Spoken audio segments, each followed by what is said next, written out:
I should tell you, my name's Ted Liebman. I'm a principal at Perkins Eastman Architects, and I also am on the board of the Consortium for Sustainable Urbanization.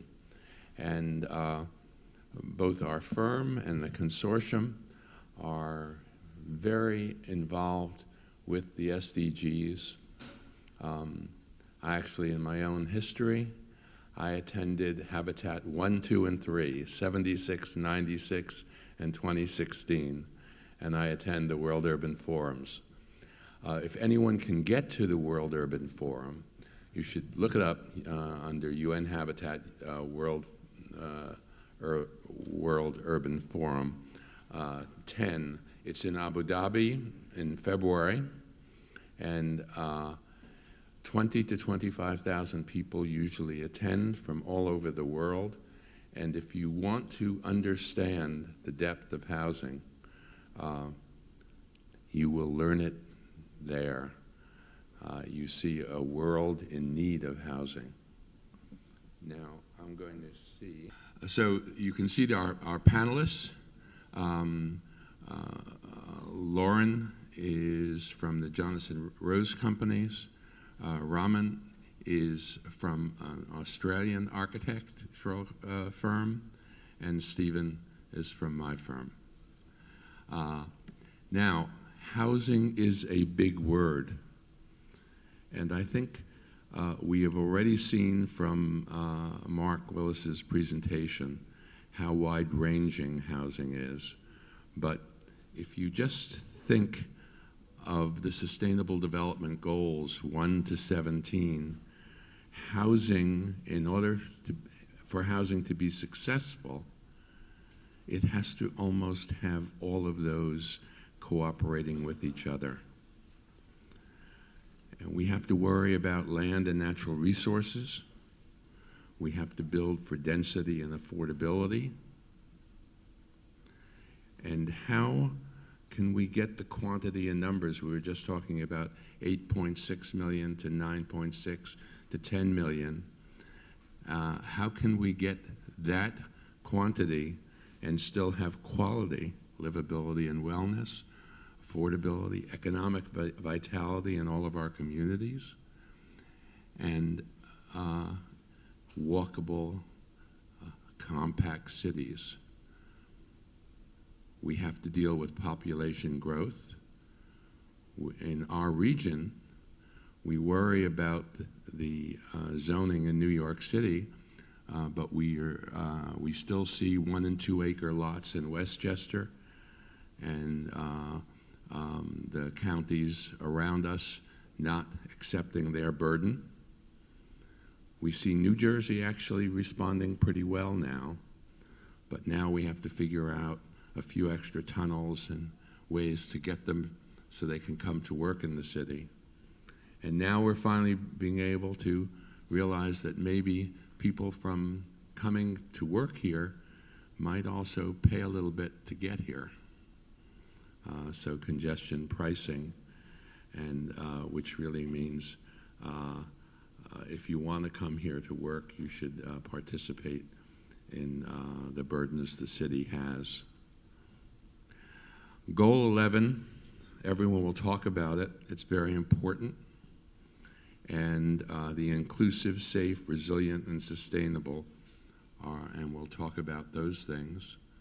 We must talk about climate change and resilience. This is another issue. There are, I believe, 1 billion people moving about the world today, and many of them for unhappy reasons, some for economic, some for social, some for discrimination, religious discrimination, racial. And then there's density. There's this density, we all know this density. There's this density, and Stephen might talk a little bit about that today. The densities are similar. They're both very high density. Before World War II, there were some architects like Corbusier, which had grand ideas for our cities, but those ideas were for modern man. And man, we were going to be building machines for living. I think we find out in our cities that we really are, people are not machines. We have culture, we have lifestyle, we have a way of living that often makes dysfunction in some of the high-rise models that were built after World War II. So many architects have created, and we've been involved with low-rise, high-density urban solutions and promoting them in communities. And interestingly, the towers behind are 50 units to the acre, and the 4-story Marcus Garvey Park Village with nice walkable streets is 55 units to the acre.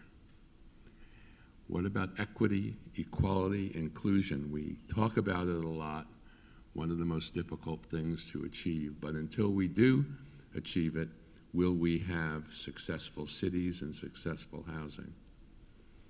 So we need some citizen engagement in our community to really create communities that are responsive. The market tells us certain things, but people tell us an awful lot also. And it's wonderful when people listen. One city, the Brownsville neighborhood, where the Marcus Garvey Village was built in the 70s, went through some terrible times. And more recently, in 2014, they began to cooperate and think about it, think about how to improve themselves. But really, all of our cities' neighborhoods should be thriving, inclusive places of opportunity. So a year-long study happened. You can see who were involved. And they created a process. They learned, created, they made their ideas, they finalized them, and they implemented. They have implemented a lot, and the neighborhood now, because they have understood what affordable housing means in their neighborhood, and they understood the different incomes that exist there, which are a lot lower than in Manhattan. But they did these things, which you can read, and Brownsville today is a neighborhood where people are happy to live. That wasn't the same before the citizen participation happened. There's affordability, and we see, I don't know if you can read, but the United States comes out pretty low in affordability. And we have changing households. In 1970, the Good Housing, that was the housing ministry in Stockholm, Sweden, who gave me a place to live with my family so I could study housing for a few weeks, said, "I'd like some help from you." This is 1970. I'm forced to build tot lots and build apartments for mommy, daddy, and 2 children. And unfortunately, we don't have all of those families anymore. We have a different range. 17% of New York City apartments have those kinds of households, whereas 33% are single households. So this is our panel. Lauren will be our first speaker, and I thank you very much. Great. Well, thank you so much for having me. My husband went to graduate school at Columbia, so we have a little competition of who gets to speak here more often, and so I'm one-upping him today. So I'm with Jonathan Rose Companies, and we're an affordable housing developer. We work mostly in along the eastern seaboard in our new development work, but we have a national footprint as well. And I'll get into a little bit more of the specifics in a minute. I am our Director of Environmental Impact, and that is our fancy way of saying Director of Sustainability, but I'll talk a little bit more about why we treat it as impact. So a little bit about the problem in affordable housing. You see this all over the news. This is a map from a Harvard study recently that looks at the cost burden of housing in rental households. A rental burden is when you pay 30% or more of your income on housing. There's also severe cost burden, which means you are paying 50% or more on housing. When you take a look at this map, it's pretty dire. In California, you're seeing over half the population with some sort of rent burden. You can zoom in on our little area here, and I've called that out in the box below. Over half of our population here is paying more than 30% of their income on housing, and almost 30% of us are paying over 50%. So this is tremendous. It's not a problem for far-off places. It's really here and all over the country. Another sort of trend that's happening is we're seeing the share of low-cost rental units shrinking. In 1990, 40% of the rental stock had rents, inflation-adjusted, $600 or less per month. $600 a month is what would be deemed affordable for a household making $24,000 annually. So all of these are inflation adjusted. Today, low-cost units make up just 25% of our rental stock. So we're getting squeezed, especially on the lower end of the rental market. So Jonathan Rose Companies, we have made it our mission to build and buy healthy, sustainable, affordable housing. I love this little guy. We did an event at a property in Newark, New Jersey, where we gave out backpacks. We'd partnered, and so this is his very first backpack. You can see it's a little big for him, but I think it looks like a superhero cape, so I have to include him in my presentation. We are a fully integrated real estate company. That means we not only build new affordable housing, but we, very importantly, acquire and invest in affordable housing all over the country. We do this through a private equity fund, or we have a series of private equity funds. It's someone in the first talk asked a question about embodied carbon. So as we address this issue of affordable housing, building housing is part of the solution. It's an important part of the solution. But preserving affordable housing, the buildings that are standing here today are the same buildings that are going to be standing in 2030, 2050, when we need to meet our carbon goals. And frankly, the most sustainable building is one that's already built. It may need improvements, but you're not bringing in all of this embodied carbon to build a new structure. So our acquisitions private equity fund is a really important part of our business. Along with that, you have asset management that oversees the financial health of the properties. We recently acquired a property management company about 2 years ago, and that's been a huge change for our company, but it also allows us to implement our mission, our vision, and achieve our social, economic, and environmental goals more thoroughly and seamlessly than through third-party management. We also have investor relations, and for us, on the investor side, that's where we really started thinking about the SDGs.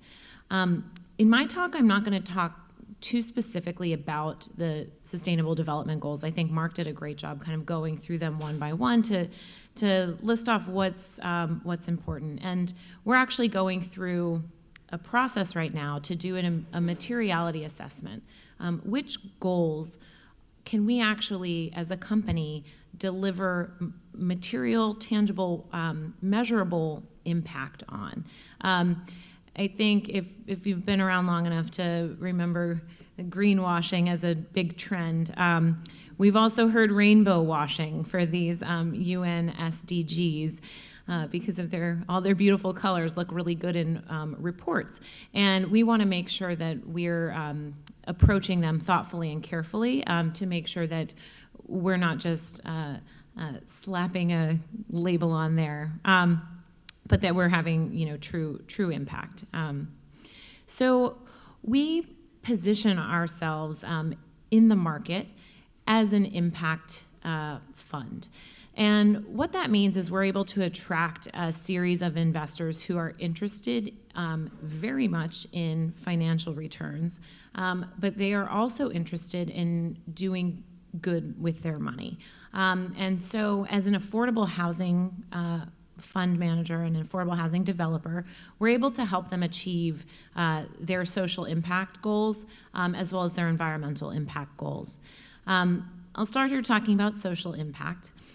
We have developed a specific program called Communities of Opportunity. Our goal with Communities of Opportunity is to ensure that the residents who live in our affordable housing projects across the country, whether we buy them or build them, are better off for living in those. There are studies that say the strongest determinant of your outcomes in life, your financial success in life, have to do with your zip code, where you were born. For so many low-income families, they're not able to change that zip code. They have strong embedded networks locally, they need support, and they don't have the means necessarily to get out of that zip code. So we're looking to invest in their communities and make sure that that zip code, where they're born and where they grow up, can be a platform to launch opportunity and success for their lives. So within our Communities of Opportunity program, we have sort of 10 categories of impact that we focus on. I've only listed sort of some top 5 here because our little girl's calling for 5. And the top 3 listed here have really been our area of focus. Underpinning success, underpinning opportunity is a sense of safety. Really, we can't accomplish anything else at our properties until our residents feel safe. That's physical safety, so making sure that there aren't things like gang violence or domestic violence or other forms of violence happening on our properties. So we do a lot of work to ensure physical safety. But it's also a sense of fostering a sense of community so that our residents feel safe and secure with those around them. We do this by, in the properties we can, hiring a staff member that we call a resident services coordinator. This person is typically a trained social worker or has a background in support for families. Or we have a lot of senior communities as well, so they may specialize in supporting elderly. And their focus is really fostering a sense of community, as well as identifying assets within our resident populations to help tap into and leverage support on. So things like existing church networks that our residents might be involved in. Those church communities or food banks may be looking for opportunities to deploy their services. So by having this resident services coordinator, we're able to leverage outside nonprofits and outside community groups to bring services to our properties and help provide support for our families and residents. One fact we try to flip on its head is that poor quality housing, and especially low-income housing, is associated with negative health outcomes. We make health a tremendous priority in our social impact work. Every property we own or build has a community garden. We bring outside health services, so doctors, things like that. We host flu clinics, wellness clinics, exercise classes, strong focus on health. And so we're trying to flip this paradigm on its head. These are just a few images from our Communities of Opportunity programming. As I mentioned, we bring fitness classes to our community spaces. Sort of on the bottom right there, you can see this was a brand new community center that we built at a low-rise, sort of distributed low-income housing development in Manchester, Connecticut. That room serves as a multi-purpose room, so that's actually where you see the exercise class happening.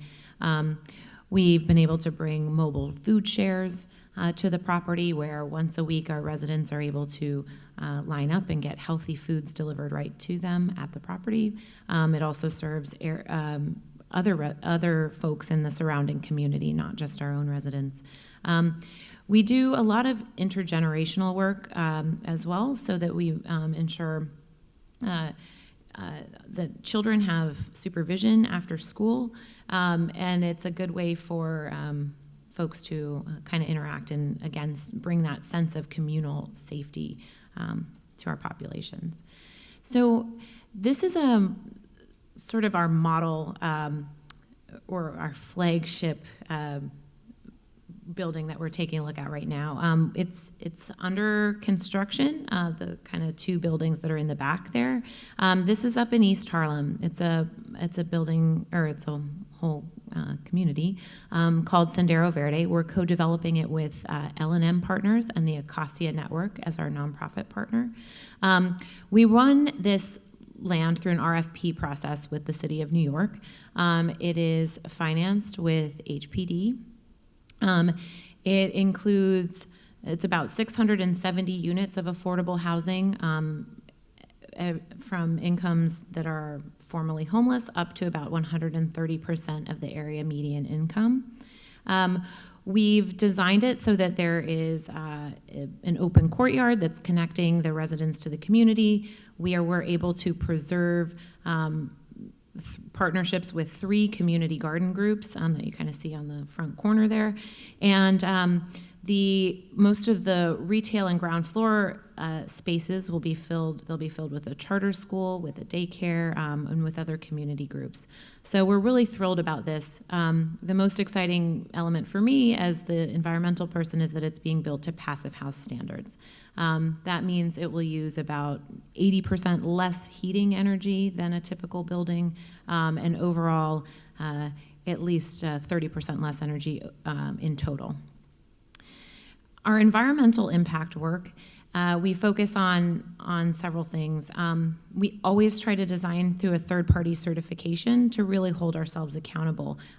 We use Enterprise Green Communities often, Passive House, or LEED standards. We're super focused on climate mitigation. If we had to choose one SDG as our favorite or our strongest focus, it's the climate goal. And so we're hyper-focused on reducing our carbon emissions. We prioritize ecological design and connecting people with nature, as well as habitat and biodiversity restoration. Decarbonization is a huge trend for us. We are designing all of our buildings to be either all electric or electric ready. That means we're going to be able to capture the transition to a cleaner grid. We focus on resiliency to make sure our buildings that we're building today can withstand today's temperatures and storms, but also the temperatures, storms, et cetera, that are happening in 2100 and beyond. And we also consider our new construction a place for innovation and technology. Again, this is sort of one of these existing facts that we're trying to flip on its head. low-income households face disproportionate energy burden. They are spending more of their money on energy than non-low-income households. That's not just because they make less, it's because their housing is less efficient. So in our retrofits, energy efficiency is a priority. We disregard the split incentive and invest in our in energy improvements in the tenant spaces, as well as ones that will benefit the owner's load. We do this by studying the buildings, creating tailored solutions. I'm running out of time, so I'm gonna skip through some of this. But this is these are some photos from a retrofit that we're doing in Newark, New Jersey. We acquired this property in 2014 and preserved it as affordable housing for a period until it was able to enter into a longer-term 15-year low-income housing tax credit contract. And so oftentimes that brief period where, prior to the renewal of a contract or the resyndication of housing tax credits can be a tricky time for properties.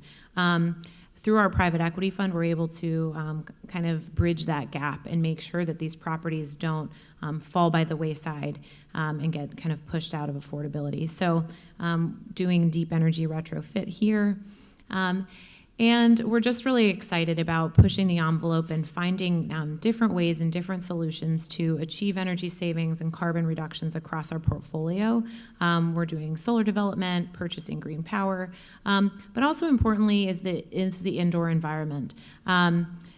We have a huge initiative going on right now focused on honing in and identifying a common set of companies' specifications that we can use to deploy at scale, see cost savings, and really importantly, vet them thoroughly for health criteria. So not just looking at environmental criteria, does it have recycled content, is it, et cetera, but is it free of chemicals of concern? And that's kind of a new burgeoning area, and we're really excited to be at the forefront there. So thank you so much. I wanted to, again, thank you, and go on to the next.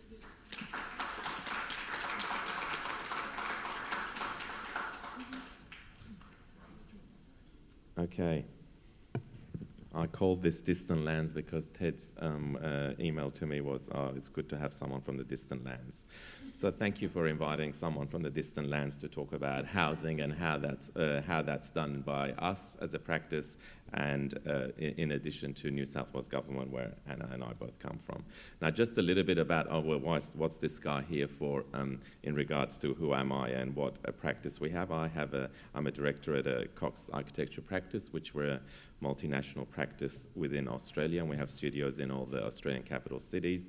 In reality, we've done quite a lot of seminal work in regards to hospitality, stadiums and infrastructure and museums and likes. But today we're talking about housing, which is something that we've actually are quite deeply involved in regards to resolving the SDGs as well. Now, I think housing has to be contextual. So I thought it was important to give it a little bit of a context about where Australia sits.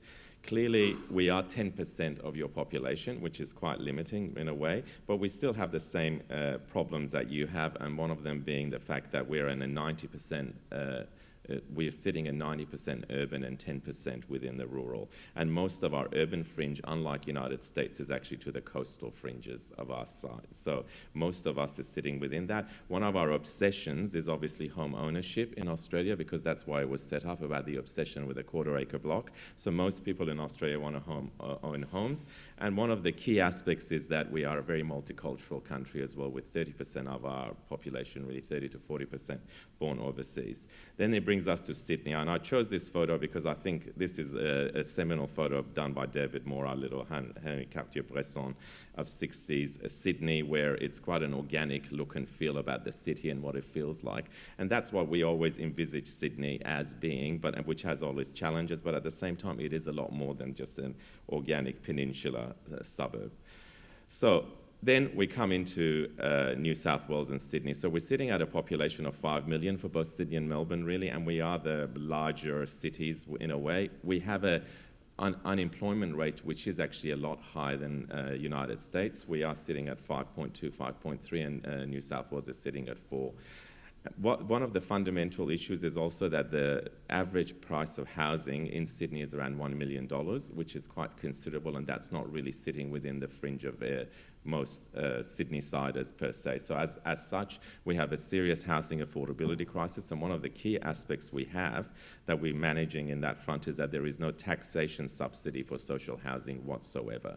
So whatever government is doing, it's doing on its own back, and fundamentally with that, the appetite of having taxation for social subsidies, which exist in Europe, really do not exist in Australia. Now, why social housing? I thought I'd give you a little bit of a context of that, because you probably have not, I don't know whether how many people have seen what it was like in Australia pre-war. Like whilst Victoria, like in Victorian pre-war Australia, whilst the glories of the British Empire were really sort of celebrated, there was a terrible undercurrent of poverty and destitute really in most of the cities as well. And really these images depict a typical inner city scene that really does exist in some of the cities in Australia and what we had to deal with. So then, of course, we fast forward to post-World War II, and these images that you see below are typical about how government at that time dealt with social and affordable housing. Isolated communities, medium density done really badly, totally isolated, not connected to any transport or any infrastructure. Now, one of the fundamental things about social housing at that time was that it was really for working families. So it was set up with effectively 80% to 90% in employment at that time. So the way that it was set up post-World War II was that it was for families that were mainly English speaking, because the migration, unlike here, which I was on Saturday, Ellis Island, we really didn't start looking into that until post-World War II. Most of it was 73% couples with children, and everyone spoke English. And obviously there was an Indigenous layer within that as well. Now, what is it today? What are we dealing with housing today? So there's demand for, I mean, I know you have 500,000, so let's just put it in perspective, we're 25 million. So there's a demand for 200,000 plus dwellings within the Sydney metropolitan context. What we have now, we have only 10% in employment in social housing in New South Wales. So effectively, you can call it a vulnerable community. That's what I do it. And most of them are over 55s, and they're not English speaking. So that's the complexity of what it was designed for and what it is now. So the amenity is never provided now. So effectively, this is a typical social housing context within New South Wales or Sydney, and what it was designed for is no longer what it actually can deal with. So it was basically trapping people in poverty and not actually allowing them to actually get out of it and actually provide some context within that. So what's the government doing? Well, one of the key things the government's doing rather controversially is, this is a Sirius building in Sydney, which is surrounded by the Harbour Bridge and the Opera House. They're selling it. So they're selling it to create it into what it was, to private, like as you see on the left-hand side, obviously, that we had this sort of like fact of sharing with the poor and the under destitute. So these are becoming future penthouses for the rich in Sirius. So that's one extreme. Or what we're here to talk about is really the sustainable development goals. What are we doing with the government, with the architects and urban designers in regards to creating projects, and how is government trying to deal with that in aligning with the SDGs? What I'm going to really talk about is delivery rather than because we're really working at the front end of delivery of these projects. So the future, so effectively, as I said earlier on, we don't value the vulnerable in our communities. There's a huge demand for it as well, and then effectively there's a existing dilapidated properties and sharp increase for demand. So how is government trying to manage that? So one way that government started looking at that, instead of selling it to developers and turning it into market housing, was that they started this overarching government policy called Future Directions, which really looks at delivering it on more social housing, more opportunities and support for people that leave social housing, and a better experience in social housing. That being that what they wanted to do was to actually fix what they've already got, provide more, and whoever is in it, give them a much better experience in that social housing context. So that gave birth to Communities Plus, which is a process that it's basically a $22 billion project that the government's actually started, which is around 24 projects that they're looking at. A lot of the ones that we're involved in are called the major projects, which are put out in competition in regards to how that can work, which are mainly large mixed-use master plan projects. There's new communities, and then there's little neighborhood projects. So that's been the big strength for government to open it up. So what that fits in with, every time you want to actually bid for any of these, any developer, the first thing they need to do is they need to create a social housing outcomes framework, which is basically, like in Australia we call it an LEP, which is basically what you need to create the structure for, and then every developer then comes up with a social housing shop, we call it, plan, which is the development control that that site is actually going to provide, as well as the framework, which is sort of puts social housing at the front. Then hand in hand with that, where I'll go into projects, is that it's a real true private-public partnership, because there's effectively, and this is a project that we work, two projects that we're here work to talk about, is New South Wales Government, Fraser Properties are the developers, Mission Australia, so the housing provider is actually involved in your team. So they're actually involved, they have an office in each one of these projects, and then there's Catholic school education or any other education fund that comes in board, and then effectively a lot of these master plan projects have around 4 to 5 architects and urban designers that are actually involved in that. So hand in hand, we thought that one of the key aspects is the attitude is changing. With the attitude changing, then there's acceleration of this project, and innovation, dare I suggest, of course I'm an architect, really comes across from the architects and the urban designers to provide that level of innovation, we hope. So and these are some of the photos of some of the workshops we've done with the developers and with the housing providers and all the architects together. So there is a really, fundamentally, this whole policy has changed the way the profession is dealing with social housing, and it's actually really put the whole social housing argument at the front of design and architecture. The other thing that, one of the key aspects, and I know this is something that obviously Americans have worked quite heavily with, is mixed tenure. That is the fact that mixing up market housing, social and affordable housing together. So that is not only in built form, so that, you have the salt and pepper, or you have different tenures per se, but we have buildings that are market housing and social housing, and then having community and commercial spaces below that actually can create opportunities for commercial activity that brings on the whole life to these communities. So that's one of the key aspects. So what I thought we'd talk about was a couple of projects. We go from the macro to the micro, is the Ivanhoe Communities Plus, which is the first project we worked on, which is located, I had to put all my kilometres into miles, 6 miles to the northwest of Sydney. It is known as a strategic centre near Macquarie University, if you're on the northwest side. It's called the Economic Growth Area, with significant education, transport and infrastructure. So this was one of the major projects that we bidded with a developer with. So the existing site has around 259 medium density on a 20-acre site. So what we had to come up with was this proposal that it was a proposal with a significant landscape riparian corridor to the right-hand side, a number of key aspects in terms of developing a master plan that provided 3,000 apartments, as well as 900 to 1,000 social dwellings in that precinct. One of the key aspects in these designs when we're looking at it, a master plan area, was actually to try to integrate this really community-led design with a landscape that is actually integrated as part of the project, and a large village green and a community centre and a pool dominate the central zone of the space, which is you can see through here, and the space is linked directly to social affordable market housing in those areas.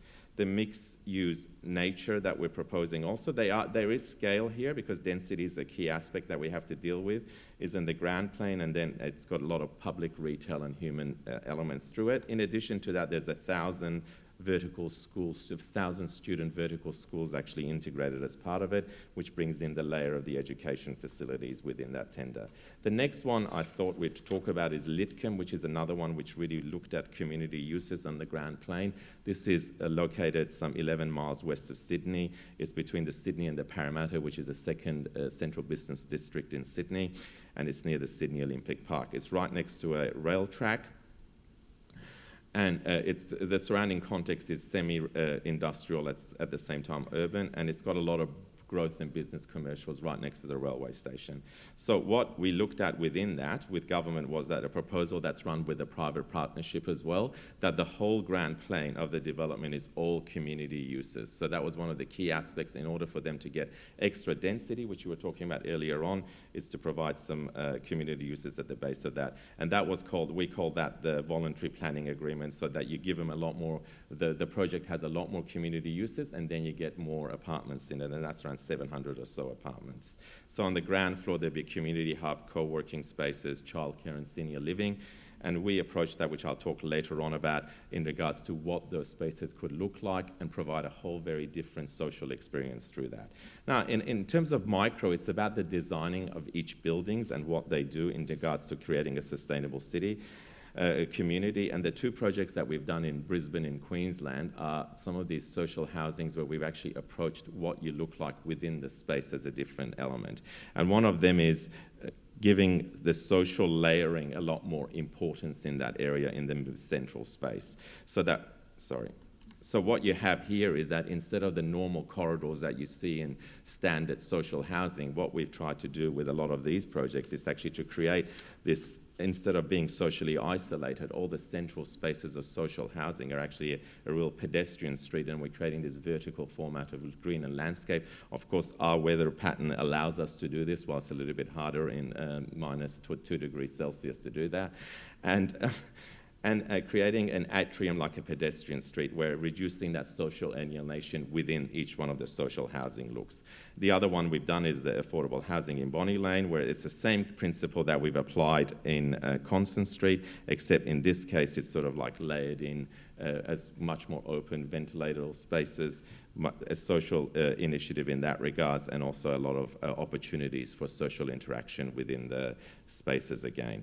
So why is there for a need for a change? I don't want to really go through that, because I think a lot of other people have sort of have already discussed that. One of the key aspects that I thought Anna was quite keen for me to talk about was how the government are taking this seriously, and we spent some time looking at European examples of how they deal with their affordable community housing, which are through co-ops and bar gropens, and that's really about the predominance of shared living that exists within the European context, and how in Australia there's been this element of looking at that.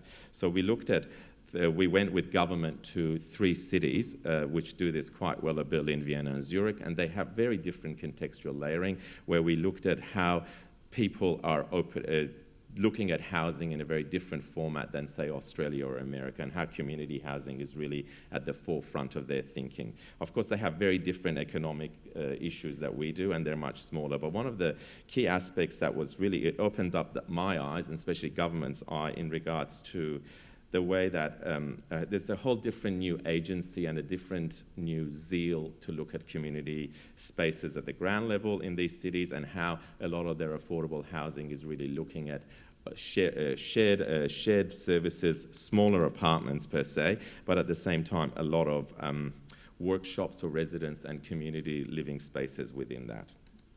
And as you said earlier on, Lauren was talking a lot about community gardens, bike lockers, and a lot of social spaces within that. So I don't want to go through on because we're at the end, but then I put this image because you wanted us to talk about 3 ideas. What I wondered whether America and Australia really would be in 2030, 2050, much more of a community co-op environment and a space. And in addition to that, then the 3 ideas of action is, I don't know. I mean, it's interesting to see whether market-driven affordable housing, like people would say, well, governments are too lazy. Why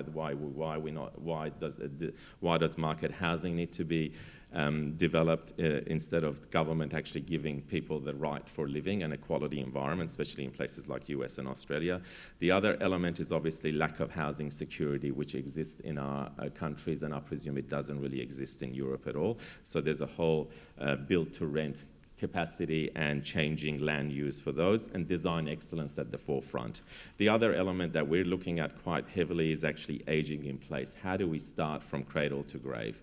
Creating communities that we're looking at the moment, where you start from the childcare to the housing and then to aging as well. So creating communities that provide that flexibility.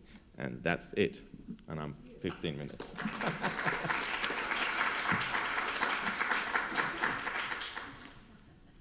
Well, first of all, thank you very much for inviting me and for Ted as well, who each year I joined Ted giving a lecture at one of his classes at NYU about popular housing in Latin America. And so what I've done is I've tweaked a little bit this presentation to talk about popular housing, but also to bring it into the sustainability goals.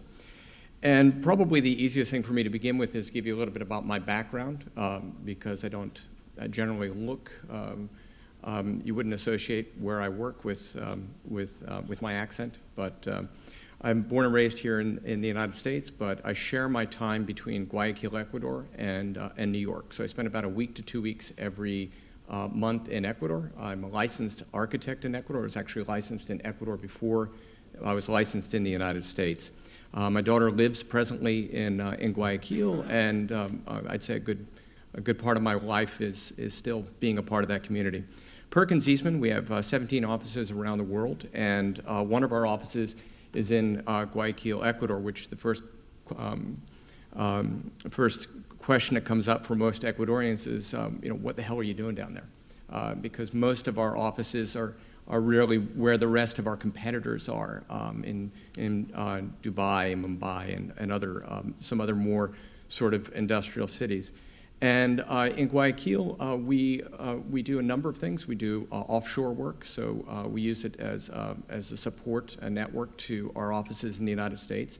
But we open it up for that and realize that actually it's a wonderful opportunity for us to enter into projects in the local market. So we find ourselves in an unusual position of being a local and foreign architect at the same time.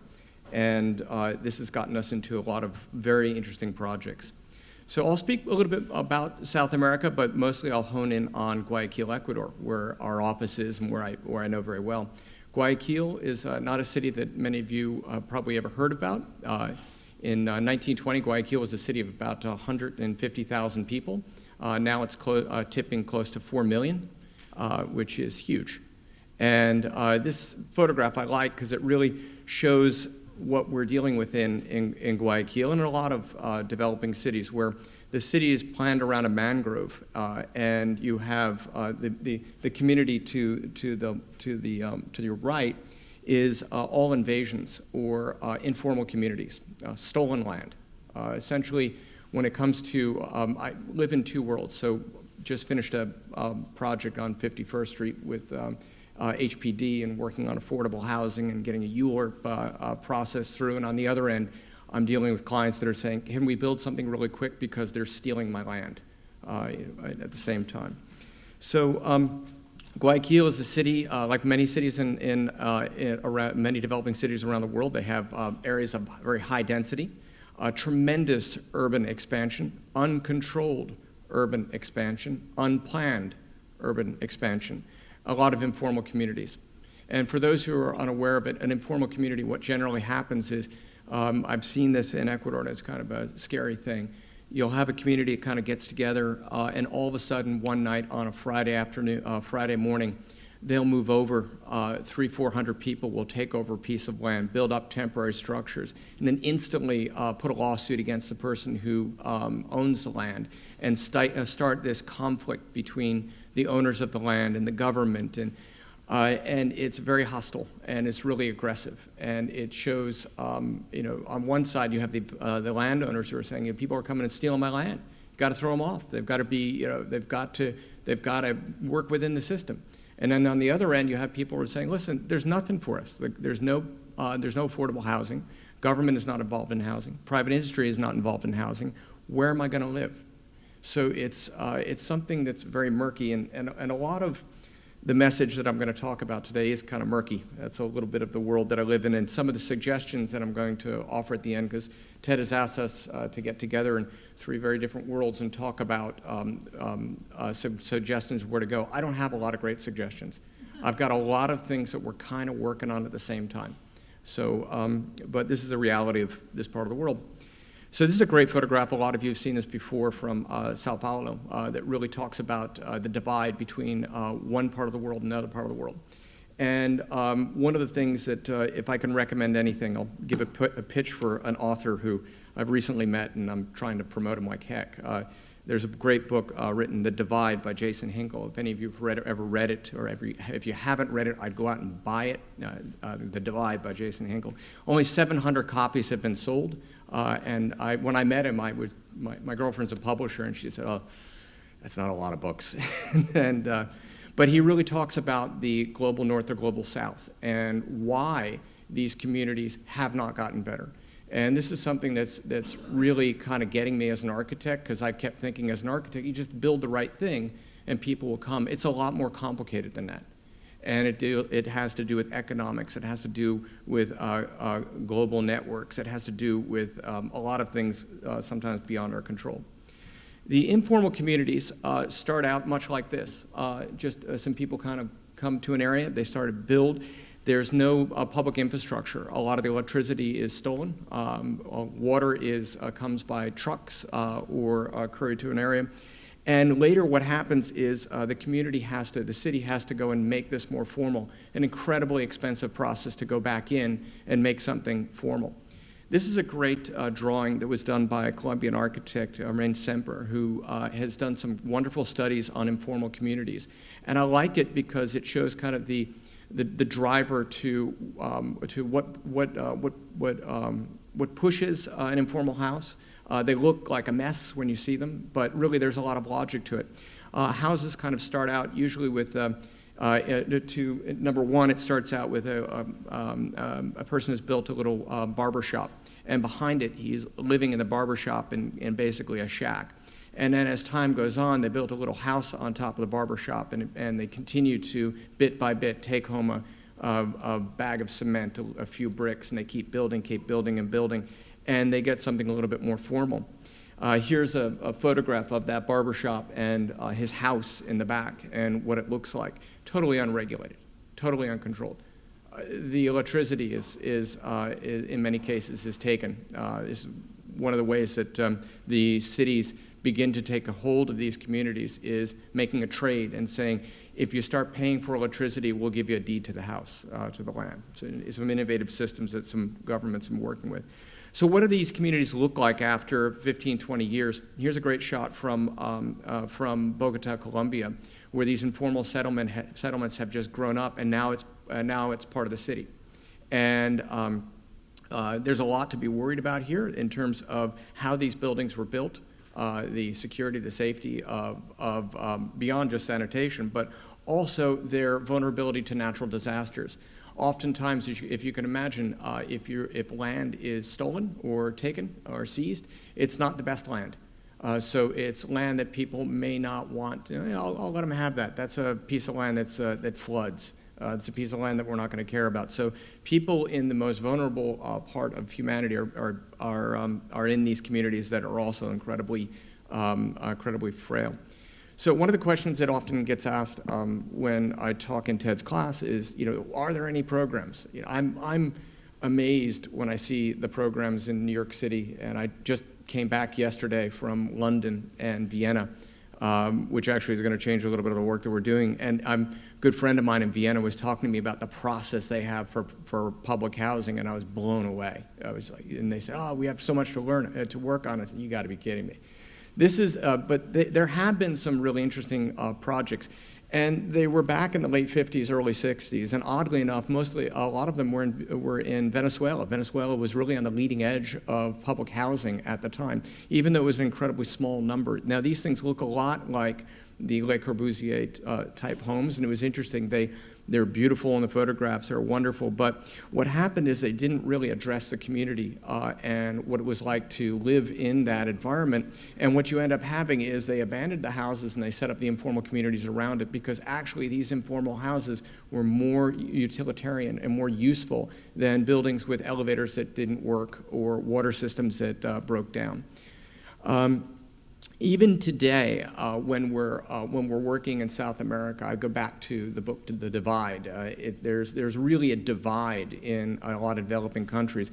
These are two photographs that I put together. The top is one community, the bottom's another community. Actually, the top, this one right here, you can't see it, but it's the first house the second house I built as an architect. I won't show you which one because I don't like to. You'll look at the stuff I've done not from my age 50 on, not the stuff I did in my 20s. But the very wealthy community around a lake, wonderful house where there were five maids and gardeners working for the home and the community. And what was below was an adjacent community, which was a middle-class community at the time. And you can see up above that the house sizes were not so different, not radically different between one and the other. What they did is they just cut down the land and gave them less. Now, what you look at in the middle piece is the highest end community available right now in Guayaquil, Ecuador, designed by DPZ, the urban planning firm out of Florida. And it is a fantasy land of what architecture could be. It's like the Truman Show when you walk around. And what's below, I clipped in the equivalent middle-class housing community and where it's gone in Guayaquil. So it's just getting smaller and tinier postage size pieces of land. And really, the community that you're looking at there is marketed as a green community. Go there because it's a country living. You're going to have parks. You're going to have great places for your kids. And the diagram at the end, I was showing a client how to get to your neighbor, you have to walk 259 meters to get to your neighbor from one area to the other. So it's not really a walkable green community. This is another photograph that I put the two of them together. It's kind of interesting because the one far away from me is the informal communities that were created by people spontaneously. And this one is a planned community by the government. And I don't see a lot of difference between the two, other than the fact that somebody got a good contract for one type of roofing because it's all on one area. It just kind of shows you that while there are initiatives going out there, they're very light. There are a lot of, it was so interesting when you were talking about like the rainbow washing or the green washing. We're seeing a lot of that in housing in South America. There's a lot of words that are used, but they're putting out the same product, and it's sometimes a little disappointing. So what do those popular houses look like? Well, this is it. This is the example of a typical community in a popular housing. It's a government-run program. And you look at this and you say, my God, compared to those little houses, the earlier ones of bamboo and tin, why would I want to live here? But this is a preferable living. Preferable, and you have to kind of understand the makeup of what the people are dealing with. These are very insecure communities. So if I can get a block home where somebody can't break in, where I can lock my door and I know that what little I have can be preserved, I'm going to live there. And so a lot are looking for that level of security. So that's a very, very brief overview of the world that I visually live in, and been asked to come up with some action ideas on how this relates to the Millennium Goal. And what's interesting actually about Ecuador is that Habitat 3 was in Ecuador. And I can tell you very comfortably, you'd never know it. Because I didn't attend Habitat 3. Ted was there. I let him, and I was trying to get an urban plan to do a master plan for the conversion of the airport in Guayaquil.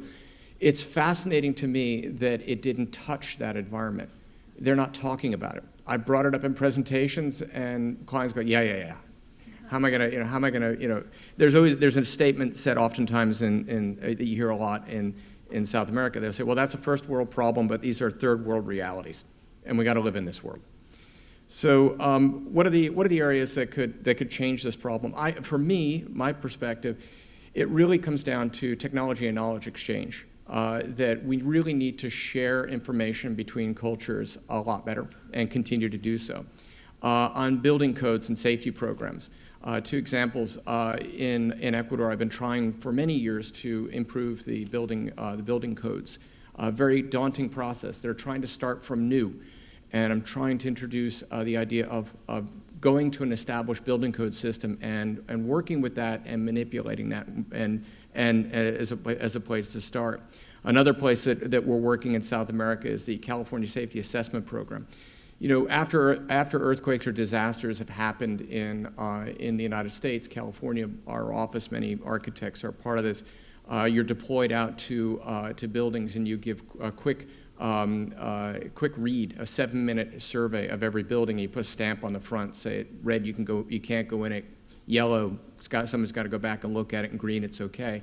We've reached out to California and the program that administers this to see if we can have this in Chile, Colombia, and Ecuador, 3 countries that don't have such a program, and they would really like to do so. Zoning codes. Zoning is a big problem. I would say 5 years ago, the city of Guayaquil, 4 million people, didn't have a zoning code. And I'm trying to work with them right now to get a better zoning code, trying to switch the idea that zoning isn't about zoning the street, it's about zoning the lot. Sounds strange, but when there's so many mixed-use buildings, they're trying to retrofit zoning in many of the cities, in the city of Guayaquil. So what they did is they said, we'll zone a street. That's a commercial street. The next one's a residential street, even though the two might have joining property. It's really just an idea, a problem of getting people familiar with what other systems are out there. Looking at other building types, you just recently came back from Vienna, and they're doing some phenomenal work in social housing down to 30 square meters per apartment, which is big for Ecuador. So we're going to see if we can share some of those really innovative ideas, because even firms like ours, I know that what I do in New York City does not apply to building down in Ecuador. It's just a different way of thinking, so sharing those ideas. And it's put it at the bottom, but financial models. And it might sound strange for an architect to be thinking about this, but we really have to bring in strategic thinkers that can understand how to better finance and better program buildings. As an architect, I do designs.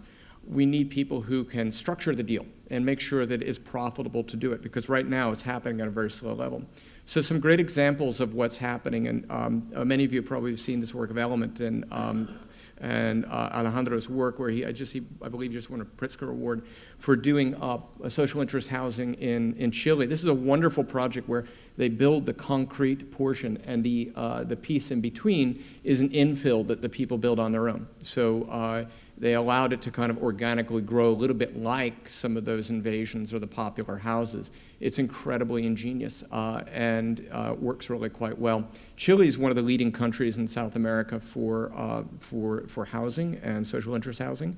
You might not know it by listening to what's happening on the news today, but it's some other interesting projects in Bogota, Colombia. They've been working on putting projects inside poor neighborhoods to get them to become a little bit better. This is this safety assessment program I was mentioning in terms of trying to help on building codes and training. There's a lot of vulnerability for neighborhoods. And then other aspects such as, this is our project we recently finished, the concept design for turning an airport back into city. And really going back to the leadership of the city and explaining to them what they're facing with their cities, what are some of these some of the Millennium Goals, and how they could identify changing from this is what the mayor wanted to do with the city, and that's what we had ended up doing to the city. He wanted to turn it into a high-end community with a wall around it. And we talked to him, still to this day, there's a lot of green around the outside, and we told him it's a green wall. And we're trying to make these communities a little bit softer, working in zoning and helping them understand how zoning works, showing them what happens when you apply their zonings and what are the problems that they've had with some of the zoning regulations they've had. And we think kind of some of the more interesting bits is that's a project, the green piece over there is a project that we've recently been awarded, and we're going to be working with an architect in Vienna to come up with some housing options for working in South America. So that's a really quick survey of the work that we're doing at Perkins Eastman in South America. And I guess turning back over to Ted, and I guess you want to lead a little bit of a discussion with the three of us on these.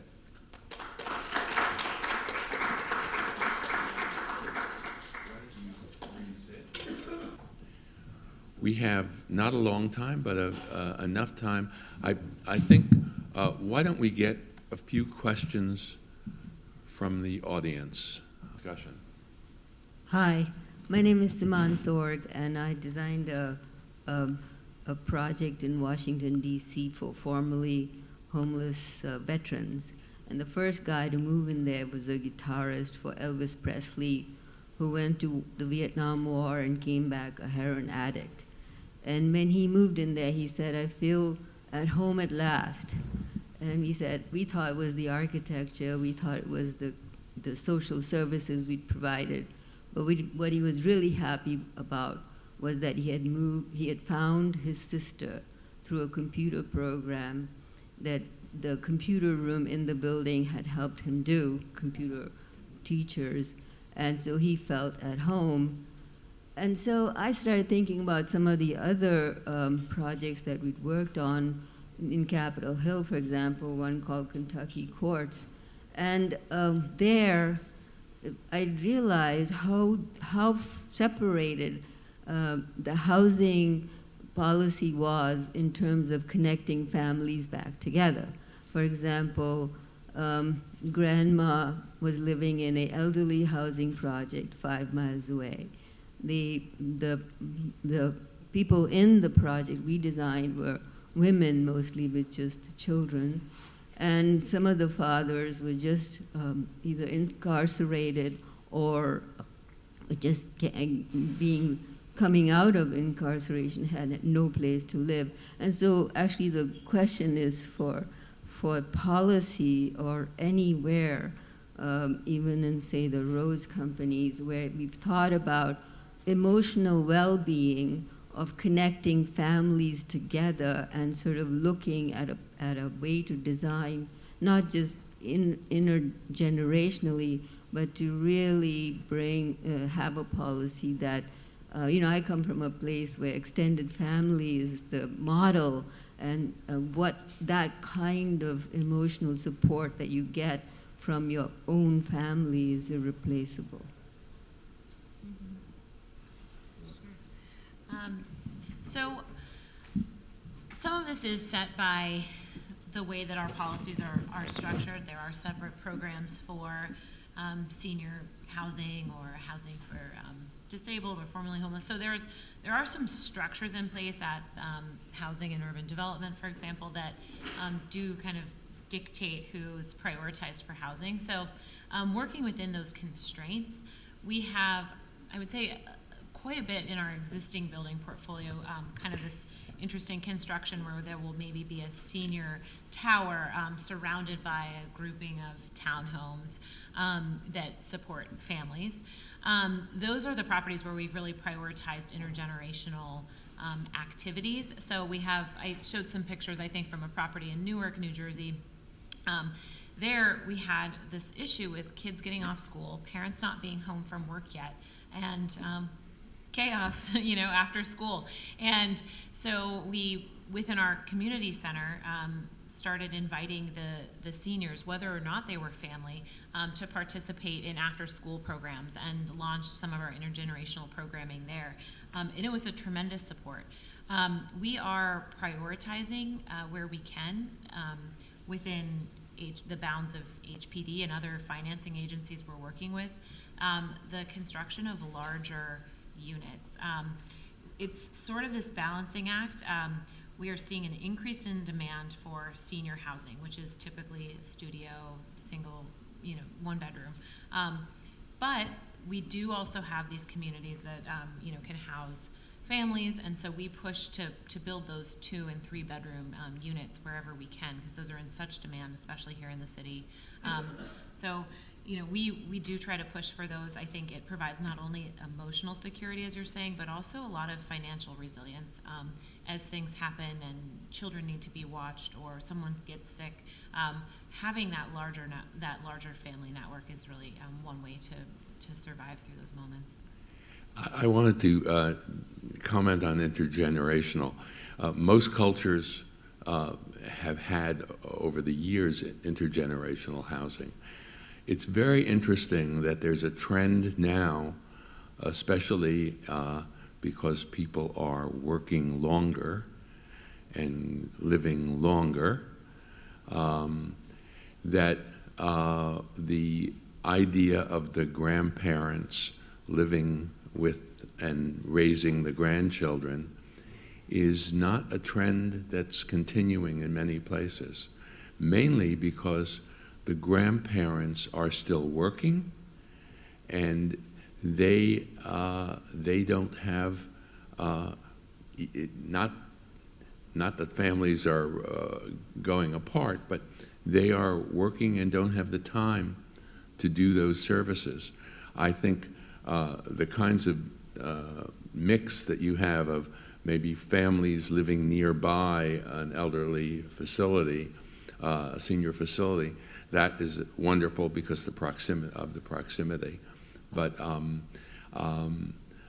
the new thing in senior trends is a third act. You know, that there's many older people are wanting to live a little differently than the typical senior living. I think that you're also talking about designing spaces or allowing for these things to happen. And I presume one thing I like to add is that what we've done in New South Wales is that we've started looking at, rather than you having your office, like Mission Australia's office, for instance, in the middle of the city, you're given a key and you're sent to a community. Now, where a lot of these areas that we're looking at, there's actually someone permanently on site. There's a group of people that are actually looking after you from beginning to end, providing you that mental health support, which is what you're talking about, giving you the opportunity to connect to other people so you're never feeling isolated in your apartment, as well as because, so providing that opportunity, which is, I think, quite a big thing also for us in particular because of our Indigenous population as well, ensuring that we're providing that level of service on site for everybody. As well as obviously we're having the independent living care units, we're having the school and the community and the childcare. But I think it's one of the fundamental changes has been to actually have someone permanently on site, like a 300 or 400 square metre building per se, that actually is dealing with everyday issues that you're talking about. I think that's been a big change as well. So you're not just given a key and say, okay, we need to get rent from you every week or whatever. Hi, Cornelia Walter. Fascinating presentations. I'm not an architect, so interesting. Thank you. I've been with UNICEF for the past 18 years, mostly in humanitarian scenarios, and I'm currently writing a book about the interplay between the micro, meso, macro, and meta dimensions. So physical space impacts the inner realm and vice versa. And I was wondering to which extent either of you is working with psychologists or behavior economists to feature in this aspect of physical space having an impact on emotions, on attitudes, on behavior.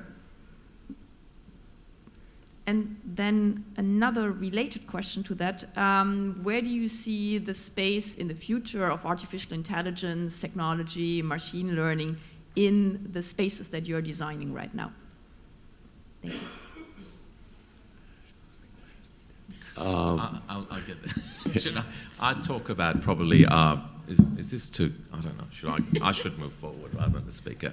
I presume what we do a lot, especially in the Brisbane experience, was that we worked with a lot of existing residents in previous social housing and what affected them most inertly in the spaces that they were inhabiting. Hence why we ended up with these big communal spaces and social spaces between apartments and creating that level of social interaction.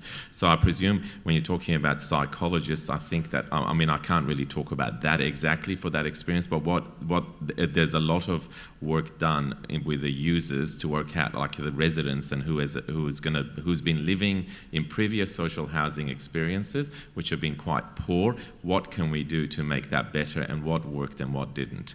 I have worked with psychologists in terms of creating master plan communities in regards to how people move through the spaces, but on the micro level, it's really working with the existing residents in terms of redesigning spaces that actually relate to what works for them, and hence why we ended up with these big green spaces with big volumes, with that sort of like level of transparency in between them. Do you want to add to that? Or? Yeah, I would echo that. We used an approach called asset-based community development, ABCD, and it's about, we have this little mantra, we don't go into a community and say, what's the matter with you? We say, what matters to you?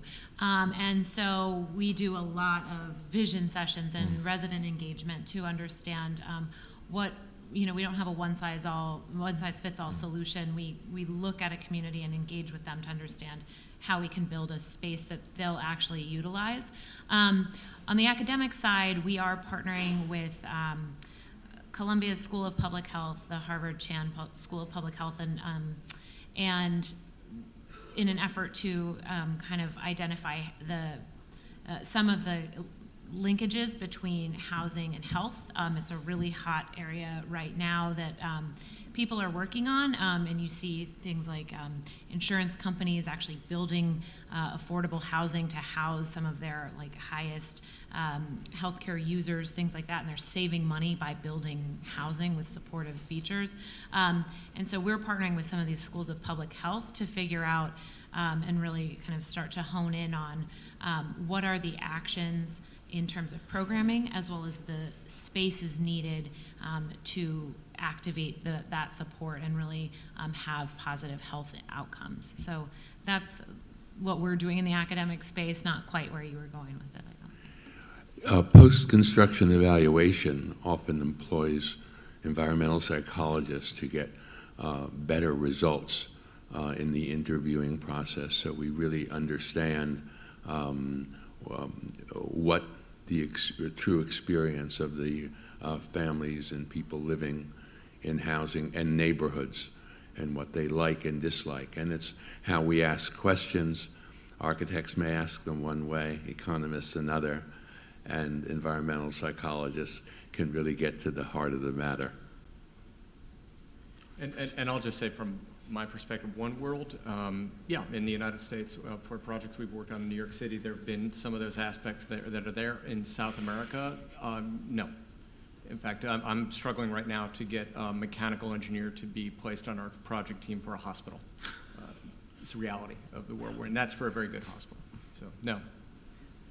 Question? Hi, thanks. This is Kriti Trivedi. Thanks for having a diverse panel and just thought-provoking discussions.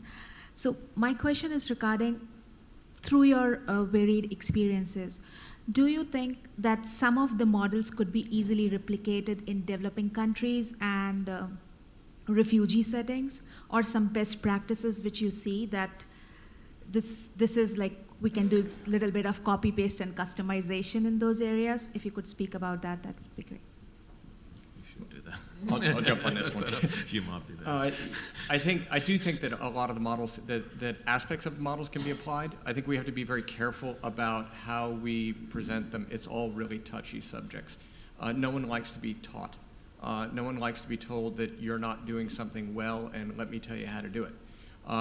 You have to do it in sort of a softer method in terms of, hey, here's somebody who's been working on a problem. Let's see if there's bits and pieces we can pull out of it. Throughout South America, there's a term called tropicalizar. You have to tropicalize it. So it's their version of saying, look at something outside and bring in those aspects that are good. And I think that's it's important for anything that you learn. I think there has to be a lot more exchange between communities, but you have to really boil down to what aspects work in that community, and it's different for everyone. We have time for one more question. Madame? Thank you for all the presentation. The question is about this inclusionary housing, 80-20 or now 70-30. And what we have come up, we have given tax benefit and all of that. At the end of the day, we have built buildings that have a poor door. Instead of equality, we're separating the door that is for low-income people from the other amenities that other people can use. How do you respond to that? I mean, so I think we did see the issue of the poor door come up, got a lot of news, and going through the design process for a couple of 80-20s and 70-30s recently, it is on everyone's radar big time. And there's a lot of policy in place now to ensure that you can't do that in terms of, the height level at which you're intermixing your affordable units, things like that. And so we certainly, we are a very responsible developer. So we do things even, one small example is you'll see in the affordable units, they'll often have white appliances, whereas the luxury units have, or the market rate units have stainless steel. We've kind of, that's a small example, but we've decided as a company, you know, across the board, we're going to design the units the same. Little design tweaks like that can actually have, you know, you might be paying more in soft costs to work with the design team and identify 2 different fridges that, you know. And so we're trying to be really responsible and avoid that. I think there are policies in place that do, that are moving in the direction of prohibiting definitely the pour door, but even just location of units. So in general, I think it's a good way to start moving the market towards more inclusionary housing. I do think for kids growing up in those environments, it is, you know, it's a positive experience rather than kind of more isolated, affordable housing. I mean, I'd sort of say yes to that as well, and we've been working quite heavily with the developers in ensuring that the same lobby that we're providing for the market housing and the social housing, they're both on the same street. One's not at the back street. They both have the same address. They're not smaller. Like, you know, all these discussions we have, like if this is this wide, this has to be this wide. If it's this height, it has to be the same height. There's not any changes or in terms of lobby finishes or look and feel really in regards to that. So that's been really a big conversation point. Finishes internally do come up all the time, and that's really about a price point, and we are trying to limit that you have the same tiles, you have the same kitchen. One doesn't have a big kitchen, the other one doesn't have a smaller kitchen, they all have the same size bedrooms. But the question always is about the front door. I think that always is fundamental, because once you're in your apartment, you can buy a 1-bedroom or a studio or say, but the front door it's been a long conversation when we sit around the table, and it is really about not giving the other one like, oh, that's on that street, that's on that street. It's always tried to be dealt with in the same facade per se, and they have the same look and feel. I mean, I think that one of the key aspects with a lot of this market housing is it's not the super high-end market housing either. So it's like the division often for our projects that we're working on is that, as you even saw with the ones I presented in Brisbane, it's not like we're using low-quality finishes within our social housing either. So you never, hopefully, there is a strong conscious decision not to give it that same equitable look and feel. And I'll actually, this is probably going to be an unusual reaction, but the last market rate or the last affordable building project that I worked on here in New York, in Hell's Kitchen, the affordable housing units were in some cases larger and nicer than the affordable units.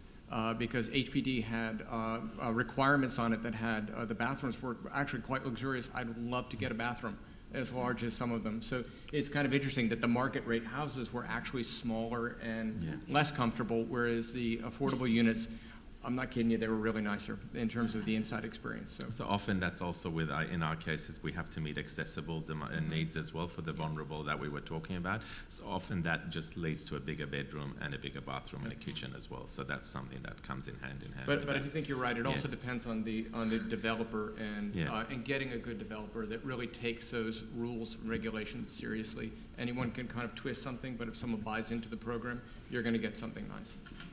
The most important thing is that you have a community that has mixed income, is walkable, safe, secure, and the one example I can give you is Roosevelt Island. When it was designed for 50% low income, 50% middle and market rate income, and for many years until the subsidies ran out, the 50% worked very well. Now, people who live in a community that is, let's say, a poor community that's changing and market rate housing comes into it, the people who move into those communities are usually people who want their children or want to live in a diverse community. And that's very positive. And I think the people who chose, the economists did not think that 50% would work on Roosevelt Island. The reason it worked is that people who moved there were very happy to move into a diverse community of incomes. So I think that in the future, we hope that if we can achieve number 11 in many places, we'll get those sorts of communities. I want to thank the people on the panel and thank the audience for their questions. And I think we have to finish.